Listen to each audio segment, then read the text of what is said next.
What we like to do is first kind of give you an update on the progress. I know a lot of people want to know, so where are you at?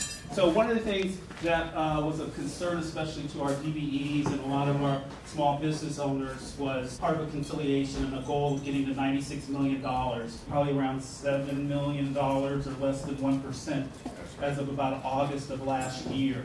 And there were a lot of reasons that kind of played into that. But one of the key things was just working out a system for administrating and counting and verifying actual participation. And so over the past couple of months, with a lot of help from STP and others and a lot of dedicated resources, we've been able to develop a verification process and authenticate the process that STP uses, and then take that information and then lay WSDOT's own process over that, so we can ensure that the DBE participation is accurate. I think a lot of people need to know and understand when you're talking about projects that have federal dollars, they come with a lot of requirements. And when you're talking about trying to count participation, there are a lot of things that come into play. It's very different maybe in the city system where they're using their inclusion and they're doing their WIMBY program. Federal dollars require a lot of different things, and in addition there's a PLA, so there's a lot of tracking. A lot of the business owners here who are participating on the project to attest to the amount of paperwork and time that they have to put into participating on these projects so we can get the most accurate counts of participation. But as I mentioned back in about August, where we were at this 0.5%, and then came the FHWA findings, there was a strong effort to verify the participation that STP presented to WSDOT. Once that verification came, it went up to about $19 million. And then from that point, once we started doing what we call progress reports, every month STP will give WSDOT what we call a progress report. And in that progress report, it'll list all the firms that were used, what their participation was, and what we could actually count. For those who may not know, depending on what the participation was, say for instance, if it's a vendor that's providing supplies or different things like that, you don't always get to count every part of that. You can only count a portion of it. So while you'll see in their progress reports that they've paid a certain amount to DBEs, there's only a certain amount of that you can actually count.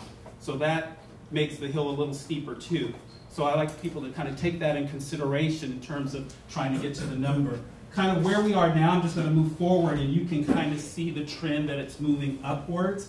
And at this point, they're at $43 million of verified participation. So that's kind of inching up on that 4%. So if you take less than 1% a year later through some administrative efforts, and in addition to that, we have some new DBEs that are joining the program and getting work. We've been able to show kind of a steady trend. While that trend looks good, 43 million, kind of close to half of the 96, it's still a complicated path to get to the 96. It's a lot of work to get there, so I don't want to over-represent where we are in the process, but I do want to let you know that we are making some steady progress and the trend is good. But the path to the 96 million, there is a path, and we're going to talk some more about the projects and the work that is going to be available, but it is still a steep climb. I don't want to, like I said, I don't want to over-represent where we are right now, but I do want to let you know that we're in a positive trajectory. These are all the DBEs that are working on the project or who have worked on the project. Some of them are our own Tabor members. I think there's about 89 now, Chris, is what the number, and I think there's probably about 140 contracts or multiple contracts for some of these DBEs. So the participation is there. One of the other complex things that we're dealing with is a lot of you know that the tunnel boring machine is stuck. And when that thing stops, it brings with it a lot of different challenges. Just not kind of getting things moving, because once we start drilling, they refer to as mining again, then that's work. And that means extra work that other DBEs are doing. So when that stops, it creates a very, very complex and challenging set of issues. And issues that I think a lot of folks may not even recognize. For the DBEs who've been contracted, when the work stops, their work stops. they've made big commitments in terms of time, resources, materials, and it can have a big impact on their business and business model for the mere reason that the machine stopped. And you have STP who has these subcontractors and DBEs that are trying to find ways to utilize them, pay them. Examples would be someone who's fabricating these little segment rings for the tunnel. Where do you store those once you keep making them even though you're not drilling? Now all of a sudden you've got these huge concrete rings and you're going, well, where are we going to put those? The person that's hauling them is saying, well, do I get to haul them? Because that's where I'm going to make my money. It's like, so we have to kind of figure all of those things out to kind of keep everything moving. So I really wanted to kind of outline for you the complexity of the project, when things stop, what that means to DBE businesses. But I also wanted to let you know that the trend line in terms of the participation is on an upward trend. And many things in the conciliation agreement that required that we created a process for verifying participation are in place. One of the other things that are in place, and it's been a little hit and miss. Again, I want to be really honest and transparent and frank with you, is that we've developed a committee of stakeholders that work together that with STP to find different ways to take the work that they have coming up and communicate that back out to you, to make sure that you have a real opportunity to participate. One of the other challenges, because this is a design-build project, and for people who are not familiar with that delivery process, it's not like you design something complete, put it out, someone bids on it, you have all your contractors. It's like a little rolling set of projects. They design a little piece, they put it out to bid, you get the people, you build it. They design another piece, and another piece, and another piece, and it just kind of keeps rolling. And when you have a delivery method that works like that, for the DBE participation, you're literally chasing each one of those little projects along and not having the complete amount of front-end time to be able to get out to folks.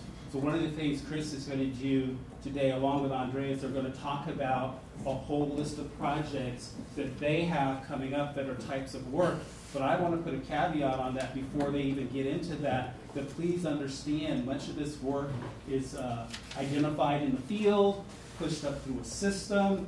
Sometimes it comes through smoothly and fits a timeline. Sometimes it doesn't.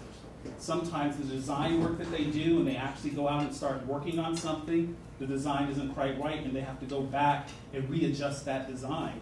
And then that means something different again. So understanding kind of the fluidity of how this works hopefully will kind of put you on point in terms of, while there is work and things are coming, there can sometimes be a stop and go, a restart in terms of the actual work, which can affect you and how you engage in the work. Is that fair assessment? There are progress reports that we send out to FHWA. So one of the things in the conciliation agreement was a requirement that STP would give us these progress reports, and inside of those progress reports, we added additional information about what was happening on the project, different issues that had to be resolved, whether prompt pay or contract issues. How were you resolving issues at the project level to make sure that they didn't kind of blow up and turn into other things that they shouldn't turn into? And that's one of my prime responsibilities, is to work with WSDOT and with STP, so when issues arise that we find a way to work through them and resolve them. And you'll see of the participation on the AWB project, 34% are Asian, 29 white women, 25% black, 7 Hispanic, 5 Native American.